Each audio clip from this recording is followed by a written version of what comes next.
Welcome all. എല്ലാ പേർക്കും BTech ലാബിൻ്റെ പുതിയൊരു വീഡിയോയിലേക്ക് സ്വാഗതം. ഇന്നിപ്പോൾ ഈ ഒരു വീഡിയോയിലൂടെ 8051 മൈക്രോ കൺട്രോളർ കിറ്റ് യൂസ് ചെയ്തിട്ട് എങ്ങനെയാണ് ഒരു ALP എക്സിക്യൂട്ട് ചെയ്യാൻ പറ്റുക, അതിൻ്റെ വർക്കിംഗ് പ്രൊസീജിയേഴ്സ് എന്താണ് എന്നുള്ളതാണ് ഈ ഒരു വീഡിയോയിലൂടെ ഡിസ്കസ് ചെയ്യാനായിട്ട് പോകുന്നത്. സോ 8051 മൈക്രോ കൺട്രോളർ കിറ്റ് ഒരു കീബോർഡുമായിട്ട് കണക്ട് ചെയ്തേക്കുന്നതായിട്ട് നിങ്ങൾക്ക് കാണാൻ കഴിയും.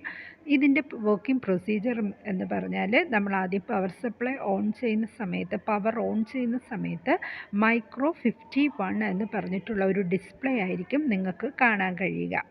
അതിനുശേഷം പ്ലസ് എൻ്റർ കീ, അതായത് കീബോർഡിൽ എയും എൻ്റർ കീയും പ്രസ് ചെയ്യുന്ന ടൈമിൽ എയും എൻ്റർ കീയും പ്രസ് ചെയ്യുന്ന സമയത്ത് നിങ്ങൾക്കുണ്ടാകുന്ന ഡിസ്പ്ലേ എന്ന് പറഞ്ഞാൽ ഒറിജിൻ എന്ന് പറഞ്ഞിട്ടായിരിക്കും ചോദിക്കുന്നത്. ഈ ഒറിജിനിൽ നമുക്ക് ടൈപ്പ് ചെയ്യേണ്ട പ്രോഗ്രാം ഏത് മെമ്മറി അഡ്രസ്സിലേക്കാണ് പോകേണ്ടത് എന്നത് നമുക്ക് ടൈപ്പ് ചെയ്ത് കൊടുക്കാം.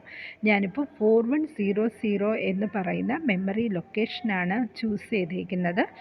8051 ഒരു കൺട്രോളർ കിറ്റിനകത്ത് 4100 മുതലാണ് പ്രോഗ്രാമറിന് ടൈപ്പ് ചെയ്യാനുള്ള ആ ഒരു സ്പേസ് അലോ ചെയ്തേക്കുന്നത്.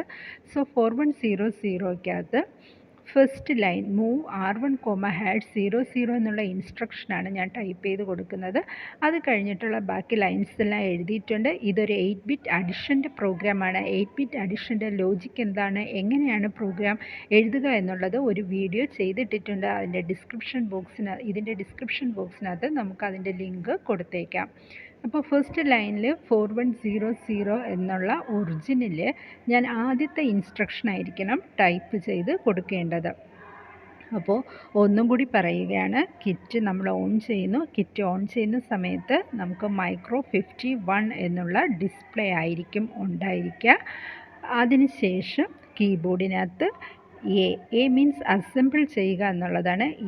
എൻ്റർ കീ പ്രസ് ചെയ്യുന്നു. നമ്മൾ കോഡ് അങ്ങോട്ടേക്ക് അസംബിൾ ചെയ്ത് കൊടുക്കാനായിട്ട് പോവുകയാണ്. എന്ന് പറഞ്ഞാൽ അസംബിൾ ചെയ്യുക എന്നുള്ളതാണ് ഉദ്ദേശിക്കുന്നത്. ഒറിജിനിൽ 4100 എന്നുള്ള ഒരു മെമ്മറി അഡ്രസ്സാണ് ഞാൻ കൊടുത്തത്. ഓക്കെ, 4100ക്കകത്ത് ഫസ്റ്റ് ഇൻസ്ട്രക്ഷൻ മൂവ് R1, #00 എന്നുള്ള വാല്യൂ ആഡ് ചെയ്ത് കൊടുക്കുന്നു. അത് കഴിഞ്ഞ് എൻ്റർ കീ പ്രസ് ചെയ്ത് നെക്സ്റ്റ് ലൈൻസൊക്കെ ടൈപ്പ് ചെയ്ത് കൊടുക്കാം. അപ്പോൾ ഫസ്റ്റ് മൂവ് R1, #00 എന്ന് ടൈപ്പ് ചെയ്ത് കൊടുക്കുക.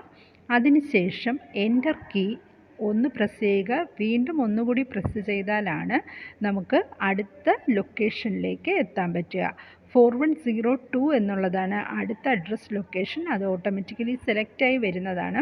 നമ്മുടെ ഇൻസ്ട്രക്ഷൻ്റെ ബൈറ്റ് അനുസരിച്ചിട്ട് സൈസ് അനുസരിച്ചിട്ട് ഓട്ടോമാറ്റിക്കലി അതിനകത്ത് ഡിസ്പ്ലേ ഉണ്ടാവും. 4102ലാണ് നെക്സ്റ്റ് ലൈൻ ടൈപ്പ് ചെയ്യാനായിട്ട് പോകുന്നത്. ഈ അഡ്രസ് ലൊക്കേഷൻ നിങ്ങൾ ലൈനിൻ്റെ സൈഡിൽ ഇൻസ്ട്രക്ഷൻ്റെ സൈഡിൽ എഴുതി പോകുന്നത് നന്നായിരിക്കും. എന്തെങ്കിലും എഡിറ്റ് ചെയ്യണം എന്നുണ്ടെങ്കിൽ നിങ്ങൾക്ക് എന്ത് ചെയ്യാൻ പറ്റും, അതിനകത്ത് വന്നിട്ട് ആ ലൈൻ മാത്രം എടുത്തിട്ട് ചൂസ് ചെയ്തിട്ട് നമുക്ക് എഡിറ്റ് ചെയ്ത് കൊടുക്കാൻ പറ്റും. അപ്പോൾ ഓരോ ലൈൻ ടൈപ്പ് ചെയ്യുക. അതിനുശേഷം എൻ്റർ കീ 2 തവണ പ്രസ് ചെയ്യുക. എന്നിട്ട് നമ്മൾ എഴുതിയിരിക്കുന്ന പ്രോഗ്രാം അതുപോലെ ടൈപ്പ് ചെയ്ത് കൊടുക്കുക. ഓക്കെ, അപ്പോൾ ഇങ്ങനെ നമുക്ക് പ്രോഗ്രാം ലൈൻസ് ടൈപ്പ് ചെയ്ത് കൊടുക്കാൻ പറ്റും. നമുക്ക് ഉള്ള വേറൊരു കാര്യം എന്ന് പറഞ്ഞാൽ ന്യൂമോണിക്സ് എറർ എന്തെങ്കിലും ഉണ്ടായാലും ആ ഒരു ലൈനിൽ തന്നെ, ആ ഒരു അഡ്രസ്സിൽ തന്നെ ഇത് നിൽക്കുന്നതായിട്ട് കാണാൻ പറ്റും. ഓക്കെ, 4108 ഇപ്പം നമ്മൾ അടുത്ത ലൈൻ മൂവ്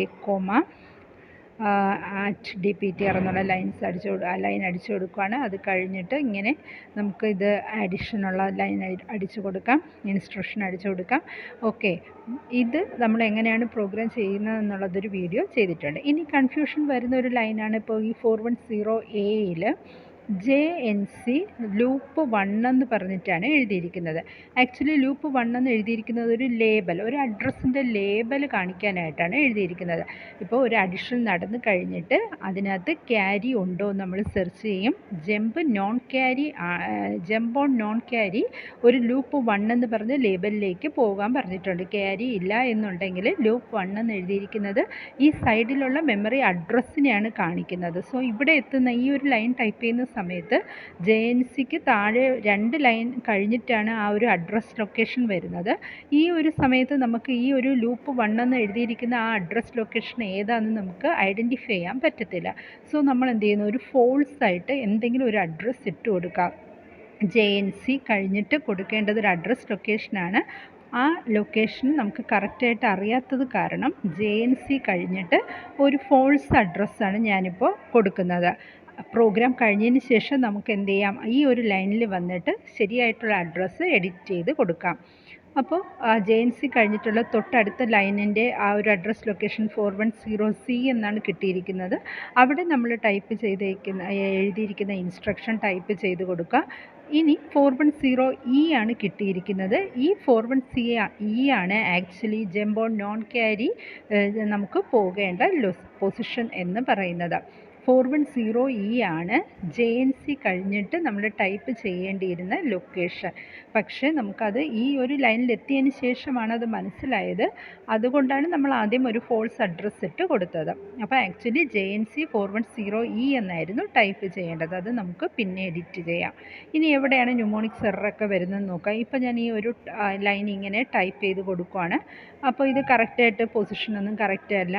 അതുകൊണ്ട് ന്യൂമോണിക്സ് എറർ കാണിക്കുന്നുണ്ട്. എങ്കിലും ആ ഒരു അഡ്രസ് ലൊക്കേഷനിൽ തന്നെയാണ് നിൽക്കുന്നത്. അപ്പോൾ നമുക്ക് അവിടെ വന്നിട്ട് എഡിറ്റ് ചെയ്ത് പുതിയ ലൈന് ടൈപ്പ് ചെയ്ത് കൊടുക്കാം. ഇങ്ങനെ നമ്മൾ തന്നിരിക്കുന്ന ഇൻസ്ട്രക്ഷൻസ് എല്ലാം ഓരോ ലൈനിൽ കറക്റ്റായിട്ട് ടൈപ്പ് ചെയ്ത് കൊടുക്കുക. പ്രോഗ്രാം ഫുൾ ടൈപ്പ് ചെയ്ത് കഴിഞ്ഞതിന് ശേഷം നമുക്ക് എഡിറ്റ് ചെയ്യേണ്ട ലൈൻസിൽ ചെന്നിട്ട് അത് എഡിറ്റ് ചെയ്ത് കൊടുക്കാവുന്നതാണ്. ഓക്കെ, നമുക്ക് ഇപ്പോൾ INC DPTR ഇൻക്രിമെൻറ്റ് ചെയ്യുന്ന ഒരു ലൈനാണ് കൊടുത്തിരിക്കുന്നത്. അതുപോലെ എന്താണ് ആ ഒരു ഇൻസ്ട്രക്ഷൻ ഉള്ളത് അത് നമുക്ക് അതുപോലെ ടൈപ്പ് ചെയ്ത് കൊടുക്കാം. ഇനി ഒരു കൺഫ്യൂഷൻ വരുന്നത് നമുക്ക് ലാസ്റ്റ് ലൈൻ ടൈപ്പ് ചെയ്യുന്ന സമയത്താണ്, SJump ടൈപ്പ് ചെയ്യുന്ന സമയത്താണ് വരുന്നത്. ഇനി നമുക്ക് ഈ ഒരു ലൈൻ ടൈപ്പ് ചെയ്ത് കഴിഞ്ഞാൽ അടുത്ത് വരുന്നത് 4115 എന്നുള്ളൊരു ലൊക്കേഷനാണ്. അവിടെയാണ് നമുക്ക് പ്രോഗ്രാം സ്റ്റോപ്പ് ചെയ്യേണ്ടത്. അപ്പോൾ 4115 എന്നുള്ള ആ ഒരു അഡ്രസ്സിൽ നമ്മൾ SJump കൊടുക്കുന്ന ഷോർട്ട് ജമ്പ് എന്നുള്ള ഇൻസ്ട്രക്ഷൻ കൊടുക്കുന്ന സമയത്ത് അതിൻ്റെ റൈറ്റ് സൈഡിലും നമുക്ക് എന്താണോ ലൊക്കേഷൻ അവിടെ ടൈപ്പ് ചെയ്യുമ്പോൾ വരുന്നത് അത് തന്നെയാണ് എൻട്രി ചെയ്ത് കൊടുക്കേണ്ടത്. അപ്പോൾ 4115ൽ SJump എന്ന് ടൈപ്പ് ചെയ്യുക. അത് കഴിഞ്ഞതിന് ശേഷം 4115 ഏത് അഡ്രസ് ലൊക്കേഷനിലാണോ നമ്മൾ ഈ ഒരു ലൈൻ ടൈപ്പ് ചെയ്യുന്നത് ആ ഒരു അഡ്രസ്സ് തന്നെയാണ് ഇതിന് കൊടുക്കേണ്ടത്. അത് കഴിഞ്ഞ് ഇപ്പോൾ പ്രോഗ്രാം നമ്മൾ ഫുൾ ടൈപ്പ് ചെയ്ത് കഴിഞ്ഞു. പ്രോഗ്രാം ഫുൾ ടൈപ്പ് ചെയ്ത് കഴിഞ്ഞ് കഴിഞ്ഞാൽ കീബോർഡിൽ ഡോട്ട് കീ പ്രസ് ചെയ്യുക, അതോടൊപ്പം എൻ്റർ കീ പ്രസ് ചെയ്യുക. അപ്പോൾ നമുക്ക് പ്രോഗ്രാം നമ്മൾ ഇത്രയും നേരം ടൈപ്പ് ചെയ്തുകൊണ്ടിരുന്ന ആ ഒരു വിൻഡോയിൽ നിന്ന് ഇതിൽ നിന്ന് നമ്മൾ പുറത്ത് കടക്കുന്നുണ്ട്. ഇനി നമുക്കിതിനകത്ത് ഒരു ലൈൻ ടൈപ്പ് ചെയ്ത് കൊടുക്കേണ്ടതായിട്ടുണ്ട്. നമ്മൾ കറക്റ്റായിട്ടല്ലായിരുന്നു കൊടുത്തിരുന്നത്. 410A എന്നുള്ള അഡ്രസ് ലൊക്കേഷനിൽ ചെന്നിട്ട് JNC 410E എന്നുള്ള കറക്റ്റ് ആ ഒരു അഡ്രസ്സാണ് കൊടുക്കേണ്ടത്. സോ എഡിറ്റ് ചെയ്യുന്നത് എങ്ങനെയാണെന്ന് പറഞ്ഞാൽ നമ്മളിത് സ്റ്റാർട്ട് ചെയ്ത പോലെ തന്നെ A എന്നുള്ള കീ പ്രസ് ചെയ്യുക, അതുപോലെ എൻ്റർ കീയും പ്രസ് ചെയ്യുക. A+ എൻ്റർ കീ പ്രസ് ചെയ്യുന്ന സമയത്ത് ഒറിജിൻ എന്ന് പറഞ്ഞ് ചോദിക്കും. ഇവിടെ ഈ ഒറിജിനിൽ നമുക്ക് ടൈപ്പ് ചെയ്യേണ്ടത് നമുക്ക് എഡിറ്റ് ചെയ്യേണ്ട അഡ്രസ്സാണ് 410A എന്നുള്ള അഡ്രസ്സിലാണ് നമുക്ക് JNC. ഇനി കറക്റ്റായിട്ടുള്ള ലൊക്കേഷൻ നമുക്ക് കിട്ടിയിട്ടുണ്ട്. 410E എന്നുള്ള ലൊക്കേഷൻ ടൈപ്പ് ചെയ്ത് കൊടുക്കുക. ഓക്കെ, അത് കഴിഞ്ഞ് എൻ്റർ കീ കൊടുത്തതിന് ശേഷം എൻ്റർ കീ കൊടുത്ത് പുറത്തിറങ്ങുക. ഇനി എങ്ങനെയാണ് നമുക്ക് ഇൻപുട്ടും ഔട്ട്പുട്ടും കൊടുക്കുക എന്നുള്ളത് നോക്കാം. നമ്മുടെ ഈ ഒരു പ്രോഗ്രാം അനുസരിച്ചിട്ട് 4200 എന്നുള്ള ഒരു ലൊക്കേഷനുണ്ട്. അതിനകത്തേക്കാണ് നമ്മൾ ഫസ്റ്റ് ഇൻപുട്ട് അഡിഷൻ നടത്തേണ്ട ഫസ്റ്റ് 8 ബിറ്റ് കൊടുക്കുന്നത്. 4201ലാണ് അഡിഷൻ നടത്തേണ്ട സെക്കൻഡ് ബിറ്റ് കൊടുക്കുന്നത്. എന്താണ് 8 ബിറ്റ് അഡിഷൻ, എങ്ങനെയാണ് അഡിഷൻ എന്നൊക്കെയുള്ള വീഡിയോ നിങ്ങൾ ഇതിൻ്റെ ആ ഡിസ്ക്രിപ്ഷൻ ബോക്സിൽ കൊടുത്തേക്കുന്ന ലിങ്കിൽ പോയിട്ട് നോക്കി മനസ്സിലാക്കുക. ഇനി ഔട്ട്പുട്ട് സ്റ്റോർ ചെയ്യാനായിട്ട് 4500 എന്ന്, അപ്പോൾ ഇത് ഇൻപുട്ടിന് വേണ്ടിയിട്ടുള്ള ലൊക്കേഷൻസ്.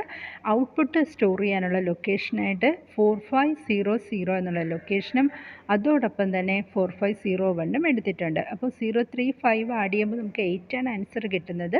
അവിടെ ക്യാരി ഒന്നും ജനറേറ്റ് ചെയ്യുന്നില്ല. സോ 4501 00 എന്നുള്ള വാല്യൂ ആയിരിക്കും വരുന്നത്. ഇനി എങ്ങനെയാണ് ടൈപ്പ് ചെയ്ത് കൊടുക്കുക? SD സ്പേസ്, അതായത് സ്റ്റോർ ഡേറ്റ എന്നാണ് അത് ഉദ്ദേശിക്കുന്നത്. നമ്മുടെ ഇൻപുട്ട് ലൊക്കേഷൻ ടൈപ്പ് ചെയ്യുക. 4200 കൊടുക്കേണ്ട വാല്യൂ ഞാനിപ്പോൾ 03 എന്നുള്ള വാല്യൂ കൊടുത്തു. എൻ്റർ കൊടുക്കുമ്പോൾ നെക്സ്റ്റ് ലൊക്കേഷൻ ഓട്ടോമാറ്റിക്കലി വന്നോളും. അവിടെ 05 എന്നുള്ള വാല്യൂ കൊടുക്കുന്നു. അത് കഴിഞ്ഞ് ഡോട്ട് എൻ്റർ, കീബോർഡിൽ ഡോട്ട് കീയും എൻ്റർ കീയും പ്രസ് ചെയ്താൽ നമുക്ക് ഇതിൽ നിന്ന് പുറത്തെത്താം. ഇനി ഈ ഒരു പ്രോഗ്രാം എക്സിക്യൂട്ട് ചെയ്യാനായിട്ട് ഗോ 4100 എന്നുള്ള നമ്മൾ സ്റ്റാർട്ട് ചെയ്ത അഡ്രസ്സാണ് കൊടുക്കേണ്ടത്. അപ്പോൾ പ്രോഗ്രാമും നമ്മുടെ ഡേറ്റയും വെച്ചിട്ടുള്ള എക്സിക്യൂഷൻ നടക്കുകയാണ്. ആ സമയത്ത് റീസെറ്റ് ബട്ടൺ ഒന്ന് പ്രസ് ചെയ്ത് കൊടുക്കുക. അത് കഴിഞ്ഞിട്ട് ഔട്ട്പുട്ട് കാണേണ്ട ലൊക്കേഷൻ ഇതേപോലെ തന്നെ SD സ്പേസ് 4500 കൊടുക്കുമ്പോൾ നമുക്കുണ്ടായിരുന്ന 08 എന്നുള്ള ആൻസറാണ് വരുന്നത്. 4501 കൊടുത്തു നോക്കിയാൽ 00 ആണ് വരുന്നത്. അപ്പോൾ ഇങ്ങനെയാണ് ഔട്ട്പുട്ട് നോക്കുക. ഈ ഒരു ലൊക്കേഷനിൽ, ഈ പറഞ്ഞ ഇൻപുട്ട് ലൊക്കേഷനിൽ ഏത് അഡ്രസ്സ്, ഏത് വാല്യൂ കൊടുത്താലും നമുക്ക് ആഡ് ചെയ്തിട്ട് 4500 ആൻസർ വരും. ക്യാരി എന്തെങ്കിലും ഉണ്ടെങ്കിൽ 4501 എന്നുള്ള ലൊക്കേഷനിലും വരും. അപ്പം ആ ഒരു അഡിഷൻ എന്താണെന്ന് ആദ്യം മനസ്സിലാക്കാം. ഇനി എന്താണ്, നമുക്കിപ്പം വേറൊരു വാല്യൂ കൊടുത്തു നോക്കാം. SD സ്പേസ് 4200 ഞാൻ 05 എന്നൊരു വാല്യൂ ആണ് കൊടുക്കുന്നത്. അടുത്ത എൻ്റർ കൊടുക്കുമ്പോൾ 4201 ഓട്ടോമാറ്റിക്കലി വരുന്നു. അവിടെയും ഞാൻ 05 എന്നുള്ളൊരു വാല്യൂ കൊടുത്തു. നമുക്കറിയാം എന്താണ് ഈ ഹെക്സാഡെസിമൽ ഫോമിലായിരിക്കും, അല്ലെങ്കിൽ ഹെക്സാഡെസിമലായിട്ടാണ് ഈ ഒരു കിറ്റ് നമുക്ക് ഔട്ട്പുട്ട് വാല്യൂ തരുന്നതും നമ്മൾ കൊടുക്കുന്ന ഇൻപുട്ടിനെ അത് റിസീവ് ചെയ്യുന്നതും ഹെക്സാഡെസിമലായിട്ടായിരിക്കും. ഇപ്പം ഞാൻ SD സ്പേസ് 4500 കൊടുത്ത ഔട്ട്പുട്ട് നോക്കുന്ന സമയത്ത് എനിക്ക് 0A എന്നാണ് ആൻസർ കിട്ടിയത്. നമുക്കറിയാം 05ഉം 05ഉം കൂട്ടിക്കഴിഞ്ഞാൽ നമുക്ക് 10 ആണ് ആൻസർ കിട്ടുന്നത്. 10ന് ഇക്വലൻ്റ് ആയിട്ടുള്ള ഹെക്സാഡെസിമൽ നമ്പറായ 0A ആണ് നമുക്ക് ഔട്ട്പുട്ടായിട്ട് കിട്ടുന്നത്. അപ്പോൾ ആ ഒരു കാര്യം ശ്രദ്ധിക്കുക. എപ്പോഴാണെങ്കിലും നമുക്ക് ഇൻപുട്ട് കൊടുക്കുന്നതും ഔട്ട്പുട്ട് എടുക്കുന്നതും എല്ലാം ഹെക്സാഡെസിമലിലായിരിക്കും. ഇനി നോക്കി നമുക്ക് ക്യാരി വരുന്ന ഒരു പ്രോബ്ലം നോക്കാം. 99ഉം 90യും കൂടി ആഡ് ചെയ്യുന്ന സമയത്ത് ഇപ്പോൾ ഞാൻ തന്നിരിക്കുന്ന ഈ ഒരു നമ്പറിനെ ആദ്യം ബൈനറി ആയിട്ട് കൺവേർട്ട് ചെയ്തു, എന്നിട്ട് അഡിഷൻ നടത്തുവാണ്. അത് കഴിഞ്ഞ് ഇതിനെ ഹെക്സിലേക്ക് കൺവേർട്ട് ചെയ്ത് വയ്ക്കുന്നു. എന്നാൽ മാത്രമേ എനിക്ക് കിട്ടുന്ന ആൻസർ കറക്റ്റ് ആണോ എന്ന് എനിക്ക് അറിയാൻ പറ്റത്തുള്ളൂ. അപ്പോൾ നോക്കി നമ്മളിത് ആഡ് ചെയ്ത് കിട്ടുമ്പോൾ നമുക്ക് 29 എന്ന് കിട്ടും. അതോടൊപ്പം ക്യാരി 1 എന്നും കിട്ടും. ഓക്കെ, അപ്പോൾ രണ്ട് 8 ബിറ്റ് ആഡ് ചെയ്യുന്ന സമയത്ത് നമുക്ക് കിട്ടുന്ന ആൻസർ എപ്പോഴും 8 ബിറ്റ് ആയിരിക്കണമെന്നില്ല. ചില സമയത്ത് അത് 12 ബിറ്റുള്ള ഒരു നമ്പർ വരെ ആകാൻ സാധ്യതയുണ്ട്. നമുക്കറിയാം 8051ന് 8 ബിറ്റ് ഡേറ്റ മാത്രമേ ഒരു ലൊക്കേഷനിൽ സ്റ്റോർ ചെയ്യാൻ പറ്റുള്ളൂ. സോ 2 ലൊക്കേഷൻ എടുത്തിട്ടാണ് ക്യാരി സ്റ്റോർ ചെയ്യാനും നമുക്കുള്ള ആക്ച്വൽ ഔട്ട്പുട്ട് സ്റ്റോർ ചെയ്യാനും പറ്റുന്നത്. അപ്പോൾ 4200 എന്നുള്ള ലൊക്കേഷനിൽ ഞാൻ 90 എന്നൊരു വാല്യൂ കൊടുത്തു. നെക്സ്റ്റ് ലൊക്കേഷനിൽ 91 കൊടുത്തു. അത് കഴിഞ്ഞിട്ട് ഗോ സ്പേസ് 4100 കൊടുത്തു, എക്സിക്യൂട്ട് ചെയ്തു. അത് കഴിഞ്ഞ് അതിനെ റീസെറ്റ് ചെയ്യുന്ന സമയത്ത് നമുക്ക് ഔട്ട്പുട്ട് കാണാനുള്ള ലൊക്കേഷൻ SD സ്പേസ് 4500 കൊടുത്തു കഴിഞ്ഞാൽ നമുക്ക് 29 എന്ന് ആൻസർ കിട്ടി. ഇനി അടുത്ത ലൊക്കേഷനിൽ ക്യാരി വന്നിട്ടുണ്ട്, 01 എന്ന് പറഞ്ഞിട്ട് ക്യാരി വന്നിട്ടുണ്ട്. സോ ക്യാരി വരാനായിട്ട് നമുക്ക് വേറൊരു ലൊക്കേഷൻ സെറ്റ് ചെയ്ത് കൊടുക്കണം. 8 ബിറ്റ് ഡേറ്റ മാത്രമേ ഒരു കിറ്റിന് സ്റ്റോർ ചെയ്യാനായിട്ട് പറ്റത്തുള്ളൂ ഒരു ലൊക്കേഷനിൽ. അപ്പോൾ ഇങ്ങനെയാണ് ഇതിൻ്റെ ഔട്ട്പുട്ട് നോക്കുന്നത്. നിങ്ങൾക്കിത് മനസ്സിലായി കാണുമെന്ന് വിചാരിക്കുന്നു. ഇതിൻ്റെ ലോജിക്ക് ഒന്നും കൂടി നോക്കി മനസ്സിലാക്കിയാലായിരിക്കും നമുക്ക് കറക്റ്റായിട്ട് ഈ ഒരു പ്രോഗ്രാം കൊണ്ട് എന്താണ് ഉദ്ദേശിക്കുന്നതെന്ന് മനസ്സിലാക്കാൻ പറ്റത്തുള്ളൂ. ഓക്കെ, ഇങ്ങനെ ഡിഫറെൻറ്റ് വാല്യൂസ് നമുക്ക് ഓരോ ഇൻപുട്ടായിട്ട് സെറ്റ് ചെയ്തിട്ട് അതിന് കറസ്പോണ്ടിങ് ആയിട്ടുള്ള ഔട്ട്പുട്ട് ക്യാരി ഉള്ളതും ക്യാരി ഇല്ലാത്തതും ഒക്കെ വരുന്നതെന്ന് നമുക്ക് എന്ത് ചെയ്യാൻ പറ്റും, ചെക്ക് ചെയ്ത് നോക്കാനായിട്ട് പറ്റും. അപ്പോൾ ഏത് വാല്യൂ കൊടുത്താലും ഔട്ട്പുട്ട് കിട്ടുന്ന രീതിയിലാണ് ഈ ഒരു പ്രോഗ്രാം എഴുതിയിരിക്കുന്നത്. അപ്പോൾ ഇത് നിങ്ങൾക്ക് ഇഷ്ടമുള്ള വാല്യൂസൊക്കെ ആഡ് ചെയ്തിട്ട് നമുക്ക് ചെയ്ത് നോക്കാവുന്നതാണ്. ഓർക്കുക, ഹെക്സാഡെസിമലിലായിരിക്കും എപ്പോഴും ഔട്ട്പുട്ട് കാണിക്കുന്നത്. വീഡിയോ എല്ലാവർക്കും ഇഷ്ടമായെന്ന് കരുതുന്നു. Thanks for watching.